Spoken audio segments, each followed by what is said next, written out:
Hi, I'm Scott Coon, author of Godless Armageddon.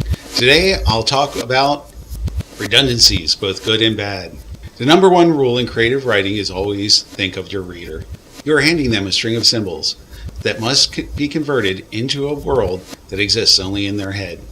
It's on you, the author, to make that conversion easy by formatting your work in an expected way. Surprises belong in the plot, not in the grammar.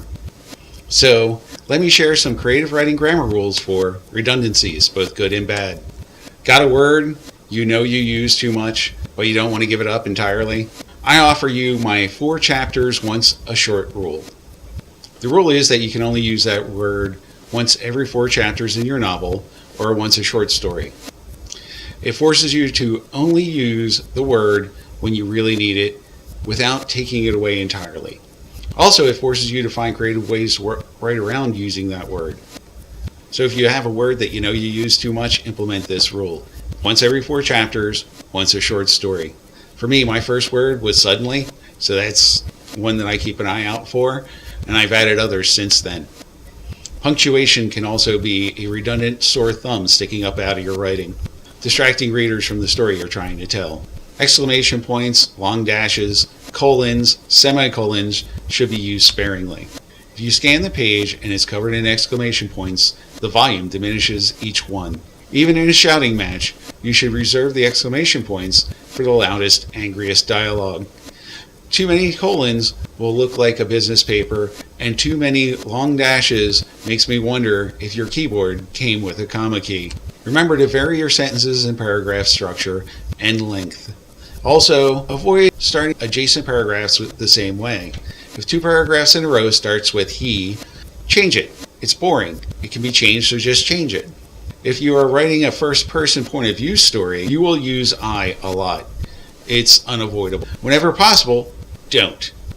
If you see a pileup of I sentences, find other ways to describe what's happening. And definitely minimize the number of paragraphs that start with I. Redundancies in creative writing are not always bad. There is a specific technique that you use and hear all the time, but you might not know it has a name. It's called PLOCE, P-L-O-C-E. The Merriam-Webster Dictionary gives the definition of PLOCE as emphatic repetition of a word with particular reference to its special significance. The example they offer is, a wife who was a wife indeed. Here are a few more examples of PLOCE. Very, very adjective. Up and down, on and on and on. Shoulder to shoulder. And I am what I am, which you might recognize from Popeye if you're old enough like me. PLOCE, when used correctly, will enhance your writing, but you want to keep it measured and purposeful, or your writing will just drone on and on and on. You can have other forms of repetition in creative writing as long as it serves a purpose. For example, in Godless Armageddon, Thom is in an afterlife where memories can be weaponized. There, he repeatedly witnesses a memory of his father's death in World War I. We return to this memory again and again, replaying the same event, but each time I bring something new to it, advancing the plot and revealing new information. Thom's character grows and his reaction changes. So even though you experience the same moment multiple times, it's never really the same. I hope this has helped you better understand redundancies, both good and bad. Remember, creative writing is not the same as formal writing, but it still has rules.